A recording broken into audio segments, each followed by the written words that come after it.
Welcome to Conversation Mill. Join me as I talk to individuals stepping out to pursue their passions, from small business owners to community leaders, and learn with me how we can work together to support our local communities and local economies. Visit conversationmill.com to learn more, but now please join us in conversation.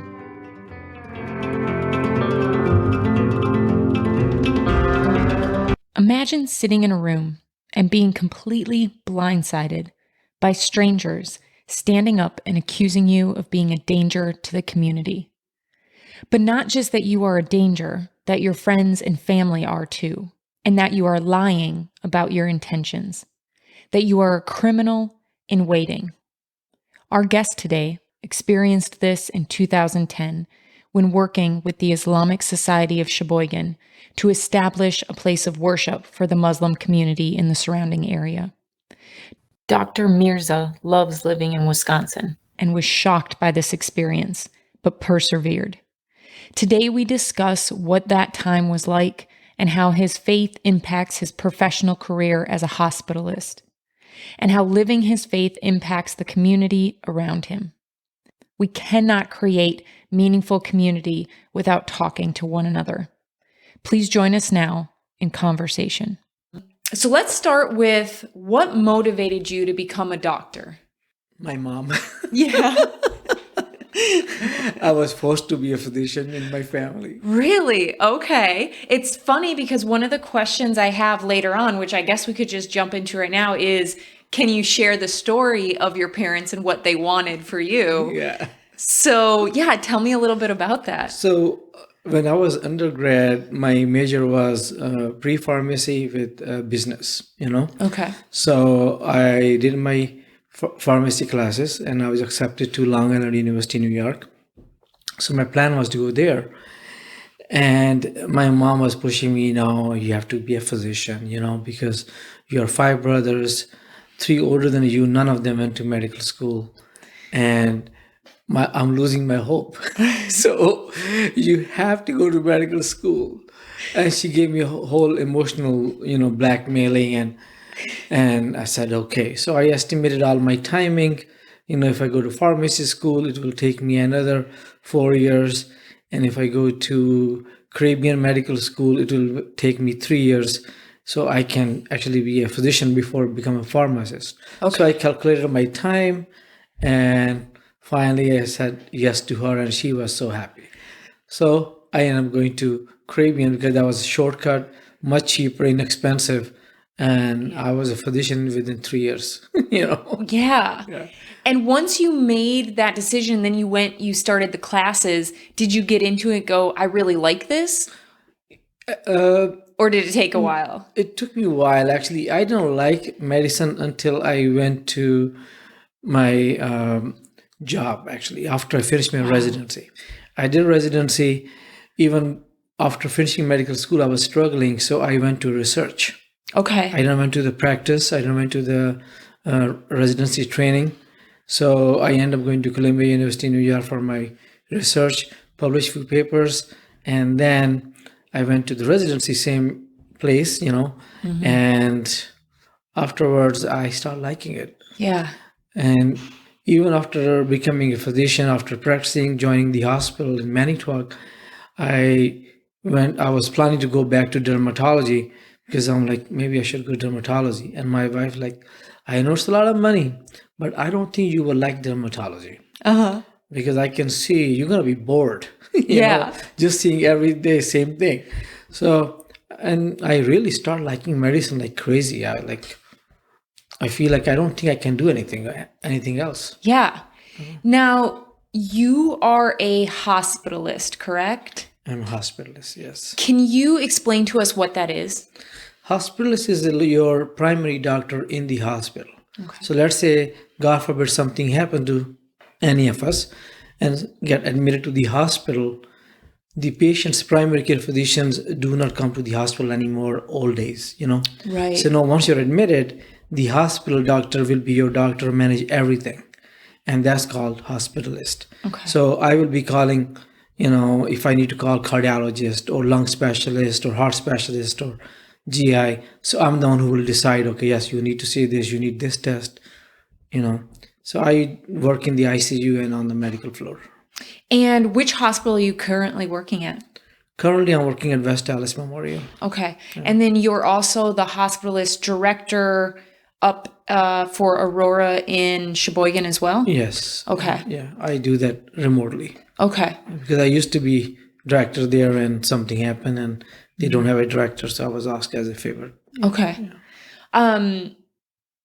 You've created a mobile device for deep vein thrombosis.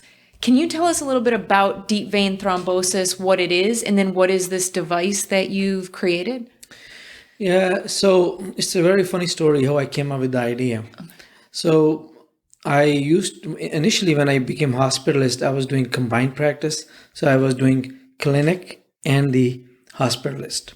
So I used to do 3 weeks of clinic and then 1 week of hospital medicine straight, no clinic in that week. Okay. So one of the week I was in the clinic, I saw at least 4 or 5 patients with DVT, which is a deep venous thrombus, which can happen in your legs and then after prolonged sitting. And there are multiple other risks, people who can develop blood clots in the legs. Okay. And that can travel to your lungs and you can die with it, So I had quite a few cases just in 1 week. And it was a summertime. And these patients were travelers, somebody coming from Arizona, from Florida. We call them the snowbirds. Yeah. So they want to come back. And then I had like 2 cases of my patients who were drivers, truck drivers. I'm like, what happened? So I'll start thinking, why can I prevent these? Because we do a great job in the hospital to prevent that because we know patients lying down all the time. So they get DVTs. To prevent that, we give them blood thinner injection and we put them those massager on their legs. Okay. To pump their veins so they don't get the blood clots. So I'm like, why cannot we make those same SCDs, we call them sequential compression devices, those massager, why not make them as a portable? So I start searching. There was nothing at that time. No, there are some in the market, but at that time there was nothing. That's I'm talking about 13, 14 years ago. Yeah. So I hired the lawyer. He did all the research for me. He said there's no patent for anything like that. So I got my patent valued and we designed the whole thing, got the patent, and we started working on it. So now we use it for people who are in the hospital, going home, and they're not going to be moving around, or people who travel, so especially for travelers. Yeah. Wow. And how long was that process from coming up with the idea to having a finished product? I'll say probably 4 to 5 years. Okay. Wow. Yeah. And did you need any special, what would I call it, license or because it was a medical device, did you need to get it approved? Yeah. So it is patent for different diagnoses. Different, not diagnoses, I will say, different treatments. Okay. Preventions. So for instance, somebody doesn't have a good arterial blood circulation and they have wounds and they're not healing, especially diabetics, Sure. People who has a venous insufficiency, their veins don't work very well and their legs are always swollen and there is for blood clots. So that, and then DVT prevention for travelers.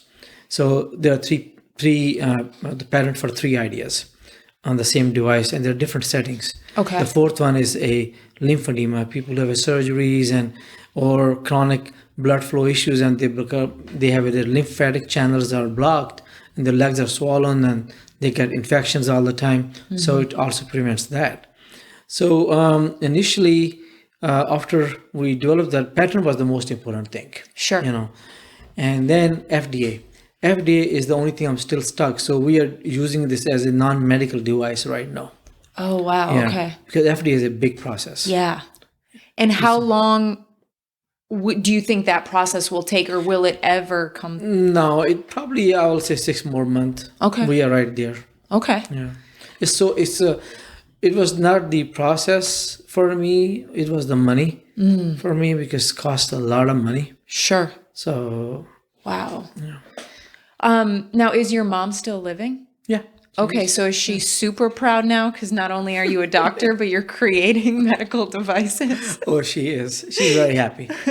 Can you tell us a little bit about your parents? Now, were they born and raised here, or were they immigrants here? Actually, my dad came here in his mid-30s, or late, I will say late 30s. Maybe he was 38 or 40, something like that. Okay. And where was he coming from? Pakistan. Okay. Yeah. So he came here, and then he used to be I think they use the word train engineers here, but the one who take the train from one station to other, like Amtrak's. Sure. Yeah. What they call them railway guard in Pakistan. So. Okay. Yeah. So that's what his job was. And my mom was a homemaker. Okay. She's still a homemaker. And my dad came with my other older two brothers initially. And then later on, he decided that, okay, I think you guys are grown up. You have some common sense. You guys can be migrated here also. Yeah. So then he migrated us here. Okay. Yeah. Coming into an area here in Wisconsin that you're in now, this isn't where you originally moved when you came to the U.S., correct? Where was your family living? New York, New Jersey. Okay. Yeah. So you were moving into an area that had a lot more immigrants. Oh, yeah. For sure, than probably this area that you're in now here in Wisconsin. Yep. So what was the transition when you ended up coming here to Wisconsin? Did you feel like you faced any discrimination moving to this area? I define it differently, because I think it's all has to do with your status. Sure. Okay. If you are a person like me working in a factory, you may be treated differently. But if you have a white coat on and you walk in the hospital, staff, patients, everybody look at you differently. That's my, take on that, because I have experienced racism or, road rage when somebody does not know I'm a physician. Sure. So it's a big difference. People do respect your status. They do. I don't know. It's called respect or whatever. I don't know. I will not call that respect, but whatever it is, So your status and your profession is it's in the middle. Yeah. If you remove that, then people may treat you differently. How does your faith impact your career? It impacts in a way that I will stay away from dishonesty. Let's put it this way. Yes.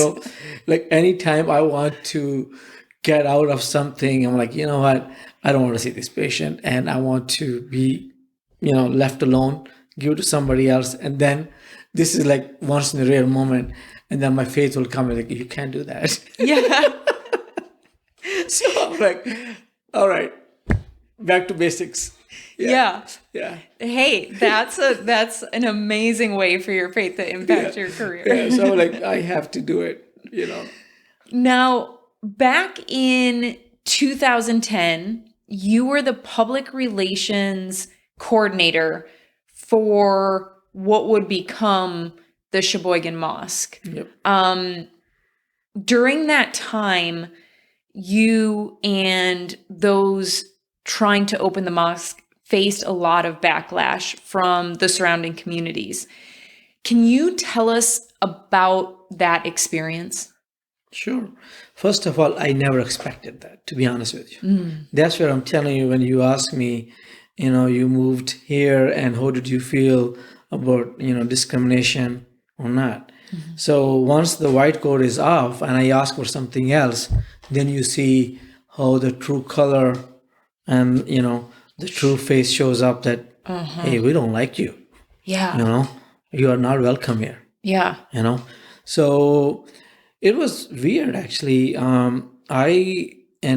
We hired the lawyer because I don't deal with properties in that way. Like, you have to convert to a commercial property into a religious place. There's a lot of paperwork. I don't know anything about it. So our group hired the attorney. Yeah. So we do the right things. We don't want to do anything illegal or anything which is out of the book. Sure. Of course. Yeah. So we hired the lawyer. So I went with the lawyer. We arranged the, meeting, but they said you cannot make any meeting like that. You have to come to the board meeting, the town meeting, every month, whatever they do, bring your idea, and we'll talk about it, and then we move forward from that. So they added that to the agenda, to the board meeting. Apparently, whole town reads that agenda. I don't know that they do. I never read my town's agenda. So I went with my attorney. It was crazy. The town hall was full, and I thought maybe everybody have issues in the town. What's going on? I had no idea. So as soon as our turn came to explain, and after my attorney and I just said something simple. We want to open it. We have more than 150 Muslim families been living here for 30 years, but they don't have any place to worship, and that's why we want to open it. Yeah. And most of those Muslim people even don't know they are Muslim because they're European. So they look like fair skin, blue eyes, blonde hair. You're not going to tell them by that typical Muslim look vision people have in mind. Right. So all of a sudden, oh my God, everybody starts speaking up. Oh, we cannot have a mosque there. We don't want terrorists in our backyard. How do we know what are they going to be training there? They're going to have a jihadis camp there. And, I'm like, oh my God, right and left. And I could not walk after the meeting done. And my lawyer, he was also kind of shocked. Yeah. He's like, Dr. Mirza, are you okay? So he took me to a cafe, actually. He said, I don't feel like you can walk. Yeah. So I could not drive. So I went in his car to the cafe nearby. Right. And we sat, and I had a water drink, Yeah. And then I had a coffee, and then I felt a little better after he talked to me, calmed me down. He said, don't worry. It's not the opinion issue. It's the legality issue. And city will approve it eventually. You don't worry about it, Yeah. And I'm like, I'm not worried that much, but I'm worried about these people hate me so much. I never knew that. Wow. Or people like me. Yeah. I mean, as soon as they find out about your faith, I mean, I probably have treated some of them in the hospital sometime in the last 10 years. Yeah. I didn't know. Wow. I don't remember names who I treat in the hospital. I just treat them and boom. Yeah. Next one. So it was very shocking. Were you afraid to move forward out of safety at all? My wife was a little scared, because once the whole process started, as the process moved forward, it became a talk of the town and talk of the country, and everybody in the social media, especially Facebook and the groups of the local newspaper chat groups, everybody's threatening and saying things, So my family was scared more than I was. Okay. And they're like, no, you should not be part of this. Let somebody else build it. You should not be in the media. I said, listen, I'm not worried about it. Yeah. I have a very strong faith that this country constitution always supersede. Whatever happened at the end of the day, we will be fine. Once the mosque was open, how were you guys able to start bridging that gap of you are part of the community in Sheboygan County. I mean, you're there. Yeah. How did you and the congregation, and maybe that's not the right word to be using, bridge that gap between people's understanding in the community and what you were representing?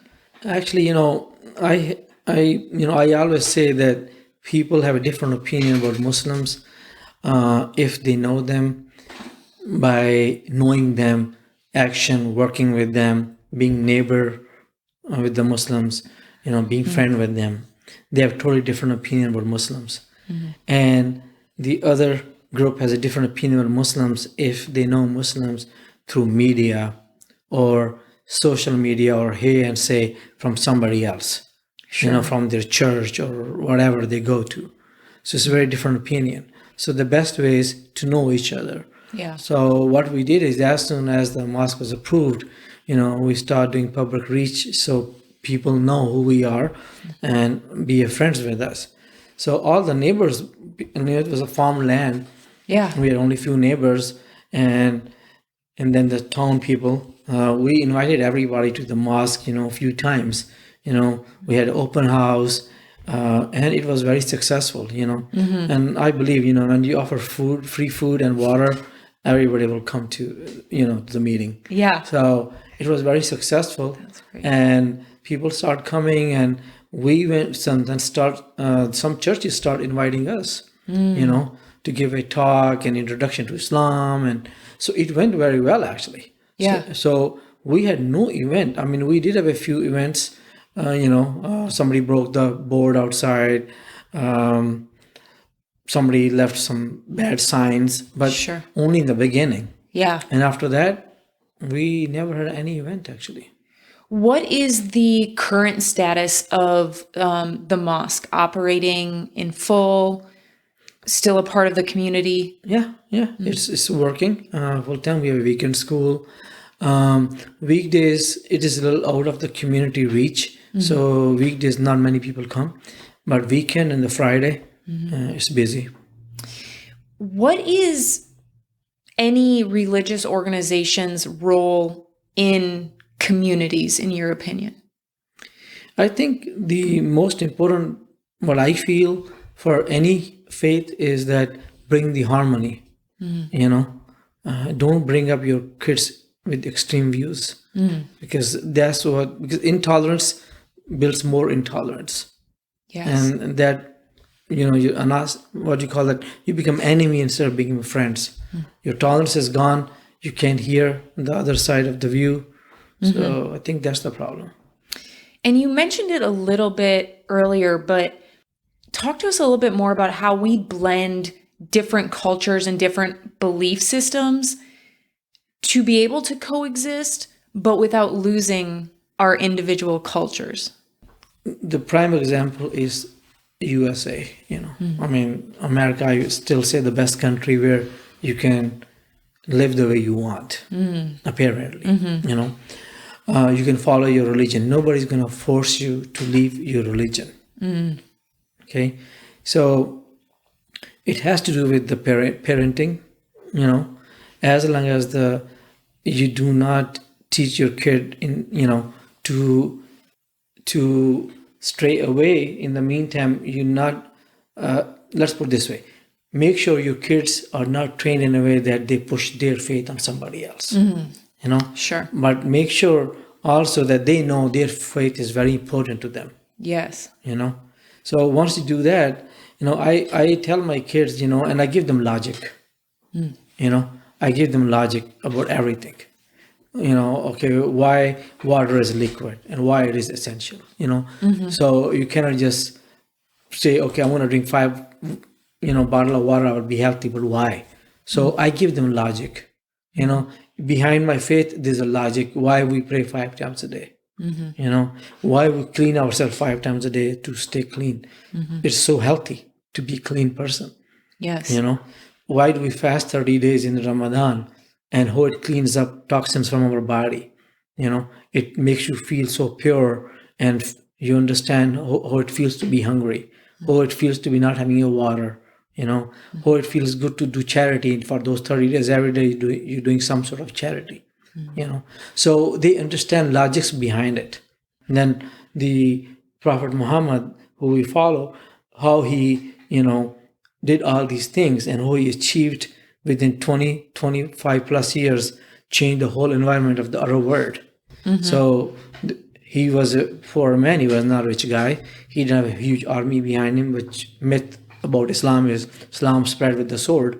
He was alone. He didn't have any war to convert anybody, So who he affected with his culture, with his character, So how do you spread that message of the root of Islam and what it is versus the stereotypes, the negative stereotypes that still exist from, and this was not planned, that it's September 14th and we just remembered September 11th, Yep. but all the negative connotation that's tied back to that terrible day from a few extremists. So how do you now go out into the community and have these conversations about what your faith is and what it means to you, in juxtaposition of that, because there's still a lot of ill will towards maybe not you or other practicing Muslims per se, or Pakistanis, or a race thing, but more so your faith, your religion. Actually, it is, like I said, you have to reach out to the community. That's the only way you could do that. And other is bias against Islam. And how can you get rid of the bias? The only way you could do is you reach out to the community, you reach out to the media. Hiding in a cave make things worse. I think the early immigrants, when they came, and there are some still there, actually, a lot of in Jersey City. New immigrants come, they don't simulate with anybody. They just go to the same mosque who speak their language in the speeches and everything. And the young generation even don't understand what they're saying, and they just walk out without any message. Yeah. So that makes a big difference. And they just stay isolated. People don't know who you are, You go talk to them. So I don't blame the people neither, partially. It's the Muslims' leadership fault too, not reaching out to the communities. Sure. But no, things have changed a lot with the social media and more educated community, the first and second generation growing up here, understanding the culture, so they can get the common ground where they can talk about it. Yeah. Are there questions that people could ask you regarding your faith that you would find offensive? And if there is, or if there isn't, what kind of questions should we be asking if we're curious about Islam? It's not much of the question. It's making, comments and joking about, or don't blow up, or something, find a word and then say it and then say, oh, no, it's a joke, So it's just like, it's not a joke to use N-word, with your friends, It's not a joke to make fun of Holocaust, with your Jewish friends, So that type of thing, that bothers, And I think the best way is always you tell them it is offensive. Because sometimes you don't tell your friends or so-called friends or people you company with. I think you should be straightforward. Hey, it was offensive. What kind of questions can those of us who didn't grow up being educated on Islam, what kind of questions are appreciated by somebody like you if we do have questions? If you ask simple question about the faith, like what do your simple belief is, and what do you guys do in Ramadan, something to gain knowledge. Okay. When you ask a question to disrespect, it has the answer itself in it. Yeah. The answer of hate, and what you're saying, making mockery of Prophet Muhammad, or making fun of, his personality, and making fun of the Holy Quran, that what we don't like. Making fun of Sharia, Sharia, and then people even don't know what Sharia is, and they will be acting and talking like they are PhD on Sharia. They have no idea what Sharia even means. Yeah. Can you tell us a little bit about Sharia now? Oh, sure. So basically, a lot of people say Sharia law. First of all, that's a wrong word. Sharia itself means a law. So you cannot say law, Yes. So it's a Sharia, it's Islamic Sharia, I mean Islamic law. Okay? So it's like Islamic principles. For instance, Muslims should not take interest or give interest. We do interest-free economy. Okay. So this way, nobody's going bankrupt. After you're paying 20 years of mortgage for your house and you lose a job, you lose the house. Right. All your money is gone to bank. Have a nice day. It doesn't happen in Islamic world. Okay. So it's one of the Sharia. So Sharia is like, you respect somebody, you are honest at work, but if you steal something, you may get punished, and this will be the punishment based on the state law, So that's a Sharia. Fear seems to be, and this is kind of going back a little bit to what you were saying about, people asking offensive questions or telling offensive jokes.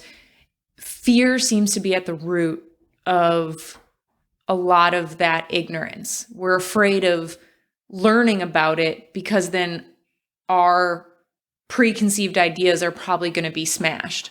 Or we're just afraid because we've been taught to be afraid without really understanding why. Fear kind of is a universal connector where we all kind of seem to be afraid of something.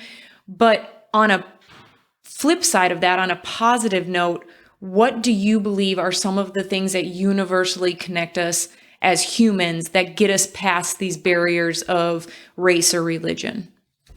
Before I go to that, I think the fear is created by certain groups. So, and they are linked with different faith at a different time. Okay? Yeah. You can look at what happened with Holocaust, what Hitler did, with what Mussolini did in Italy, in Libya, what happened. So in the last 40 to 50 years, what you see is I will say in the last maybe 10 years, things have changed. But before that, if you look at every movie, every airplane will be hijacked by a Muslim person and they will show him a long beard, he's loving with his family or he's torturing his wife, oppressed person. So they made that vision, idea, and fear in the American public that that's how Muslims are, and they have no idea how Muslims are. So they only learn from Hollywood or whoever made that movie. So they will show you he's praying in the airplane. Right after he's done his praying, he goes to the bathroom and brings the Kalashnikov and gun and he hijacks the plane now. And then he takes to Iran or wherever. So I mean that's a build, and most of the movies are like that. Or the Iranian guy comes here, married with a white woman, and kidnaps her, and kids take her to there and force her to wear the hijab and force her to go to Islamic school and punish her and kick her. That's to build the fear that that's what Muslims are. Because totally opposite. Every story that was handpicked to make a movie out of is highlighting an extreme situation. Yes, exactly. I mean, how many women are abused in this country? Right. Millions. How many rapes happen? Most of the rapes happen in this country compared to the rest of the world. So I think second is India, or maybe second is first, back and forth. Yeah. Yeah, we are one or two. We compete with each other on that. You don't hear that in Islamic world, Right. It's a different word. Yeah. So it's this fear is built based on that. And then people who are against their faith or whatever goals they have, they achieve their goals.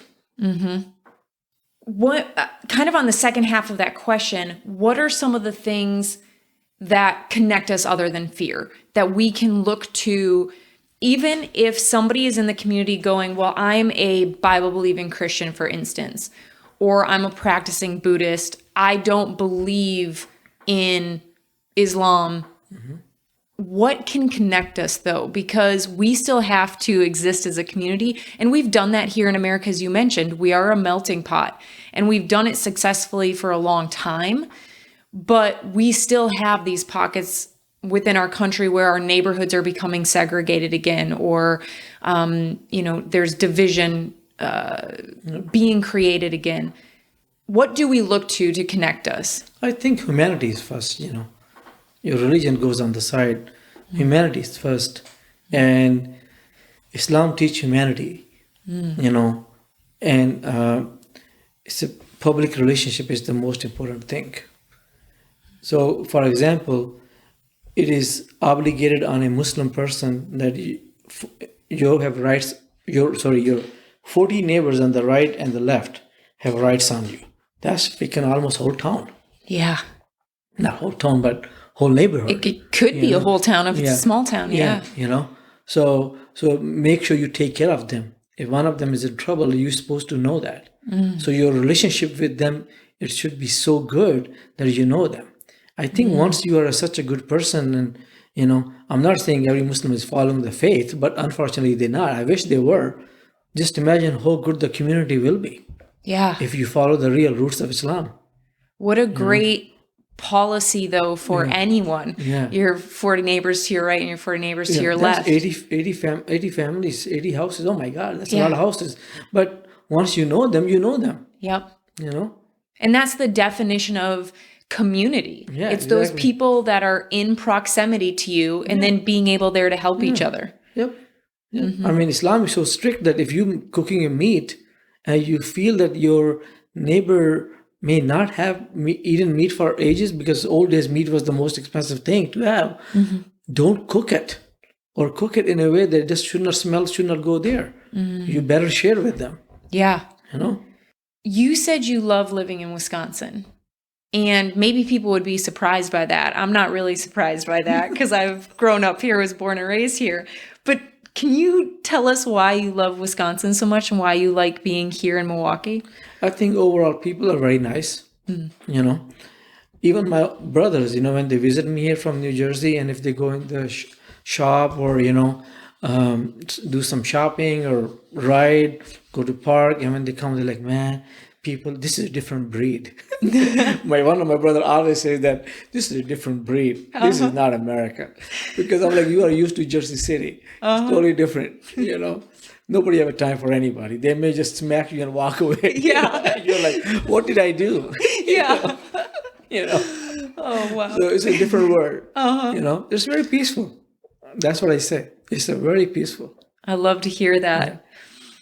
Who are some of the modern Muslim scholars or teachers that we should be listening to now to learn more? There's quite a bit of them, you know. I am a big fan of our local scholars, you know. Okay. Yeah. And there's the one scholar, Dr. Shah. Okay. Shah, Zulfikar Shah. He's an author. He wrote so many historical books, and he recently published very good textbooks, actually, you know, on interfaith, Okay. you know, and also the Islamic history in U.S., Oh. you know, centuries ago. So there were Muslims in this country, and he did whole research on it. So, and he's PhD in Islamic studies. So he's a great scholar. He's one of the imams at the ISM, the Islamic Society of Milwaukee. Okay. You know, so I actually listen to him a lot. But there's a lot of good scholars, you know. Amir Hamza, you know, Hamza Yusuf. There's a lot of them. Okay. I'll definitely link to his work in our show notes. So if people are interested, they can find him and learn about his. Oh, sure. I can send you some publication. name of his books. Oh my God. Amazing. Great. I will definitely include those links. You, at the beginning of this podcast, we talked about how it was really your mom who pushed you into a medical career. If somebody came to you, and maybe your kids already have, I don't know, but if someone comes to you and said they're considering med school or getting into the medical field, what would be your advice to them? They have to like it and don't go for the money. Okay? Because people have perception, if you're a physician, you're rich. You know, you have a beautiful life as a physician, no doubt. I mean, financially, you're very stable. But if you're thinking you're going to be a millionaire and just like a rich businessman, no, you won't be. Yeah. Unless you're a businessman physician. Yeah. There are a lot of ideas, I don't know. So it's a different. But if you love medicine, it's a beautiful field. I love medicine. You know. If you could sit down with one person in the medical field and have a conversation, who would that person be? I have a good friend, actually. Yeah. Yeah. His name is Dr. Siddiqui. Okay. You know, yeah. Very intelligent guy. I mean, he is, I call him a sea of the medicine, you know. He's amazing. He has a private practice. He's an interventional radiologist. Okay. You know. Is he the gentleman who just opened his own clinic in Sheboygan? Yes. I was just speaking to a friend about his practice and so interested to learn what he's doing there. So I may need you to connect me with him. Oh, definitely. He is amazing. What a smart guy. Yeah. I became friends with him when I started to work in Sheboygan. Okay. So it is so strange that he was sitting in the physician lounge. I heard of his name, that he's in the community, and he does these special procedures. In those days, these were new kyphoplasties and, you know, the back surgeries without cutting and anything, you know. So I was like, who is this guy? I want to know who he is.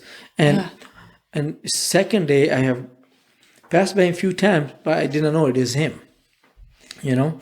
And he was sitting, and third day, finally, I introduced myself, you know, that I'm the new hospitalist here at Aurora Sheboygan Memorial. And he's like, oh, you're Mansoor. I said, yes. Oh, I'm Awais. That's his first name. He said, oh, nice meeting with you. And then we became very good friends. And months later, he tells me, man, I thought you are a very arrogant person. you walked by me twice and never said hi to me. Oh, no. So I said, I thought you are a very arrogant person because, you just walk straight. I love that. Yeah. So he was the director of the radiology. And later on, obviously, I became the director of the medicine program and I was the chairman of the department of medicine. So something happened between our department and surgery, then I have to talk to him. And we are friends also. And then he quit from there, because he wanted to go independent. So he made a huge practice in Milwaukee, and it went so successful that within 3 years, he's back and he made his own surgery center there. Interventional radiology center. If you could sit down with anyone, living or dead, outside of the medical field and have a conversation, who would you love to sit down with? I want to be sitting with my childhood friends, to be honest with you. I miss them. Yeah. I've been here since 1988 in this country. And some of them, I have not seen them since then. I went a few times back, but they're all in their own field or they're out of the country. Yeah. I went to Pakistan a few times and I have never seen them. So I talked to them now, finally got with the social media. They're all successful. Some of them back home, some of them from other countries, and they're very successful. And I want to see them, not just one person. Yeah. That's beautiful. I love that. Yeah. I just want to see my childhood friends. Have you ever considered moving back to Pakistan, or are you pretty rooted here? I'm pretty rooted here. I don't have anybody there. I have only distant cousin, and one of my mom's 2 nephews live there. And they're living there with their own choice because one of them used to live here and he moved back. He didn't like the culture. He's like, my kids are not going to grow up right. He moved back. He's very successful. Rarely I do think sometimes, like maybe I should retire and go back home. Yeah. Live in the mountains. Yeah. What part of Pakistan is your family from? My family's from Lahore, which is a very, crowded, big city. Okay. That was my mom's side. My father's side was very like countryside, like a Manitowoc, small town. Okay. It's called Malakwal, very similar to Manitowoc, Malakwal. It's with M also. And I grew up in a very small town, surrounded by farms, a small country side by the town. Our town was a kind of a city, but then within a few miles, then you just get all the farms around. Okay. Yeah. Very simple life. Very simple life. If you could leave our listeners with anything today or anything that we didn't cover in our conversation, what would you like to leave with our listeners today? I will only say nothing about the faith, but what I will say is if you got power or money, don't become arrogant. That's a big problem. Yeah. And that goes long ways, not for people, it's for countries too. Yeah. All the rich countries are controlling the poor countries, through money, through fear, through weapons, and then those countries' leaders with their power, they're controlling their people. And then below there's somebody else rich covering somebody else. Just always power. Yeah. That should not make you arrogant. Wow. Thank you for leaving us with that. I think that is one of the kind of foundational cornerstones, if you will, to the idea of starting this podcast is let's talk to people who are in our communities, creating real change, making a real difference, contributing to the 40 houses on the right and the left versus seeking power, seeking money, greedy, arrogant, that comes with that kind of power. And how do we get back to the basics of our community and knowing each other? So thank you so much for taking the time out today you're welcome. And sharing your experiences with us and teaching us something. I know I learned something today, and I'm sure our listeners have too. Thank you so much. I learn every day from everybody. So that's the way it is. We learn from each other. Thank you so much. Oh, you're welcome. Thank you. In the episode, Dr. Mirza mentions the rape rates for India and the US. I wanted to share the latest stats of the top 5 countries for rape by population size. So this is the number of rapes per 100,000 people. Botswana, Lesotho, which Lesotho is one of the world's 3 independent states completely surrounded by the territory of another country, and it is surrounded by South Africa. Botswana, Lesotho, South Africa, Bermuda, and Sweden are the top 5 countries for rape by population size. The top 5 country by number of rapes annually are the US, India, United Kingdom, Mexico, Bangladesh. These statistics are from worldpopulationreview.com and, of course, do not factor in unreported rapes.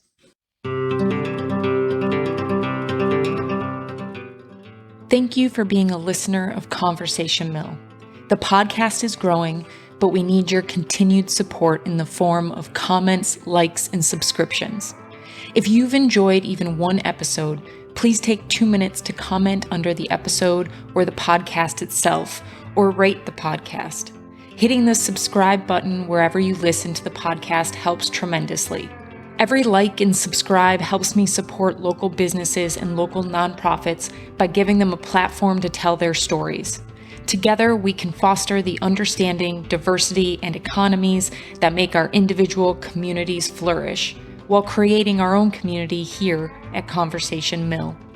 Also, you can join us at conversationmill.substack.com, where you can become a member and receive weekly member-only content, including member-only episodes.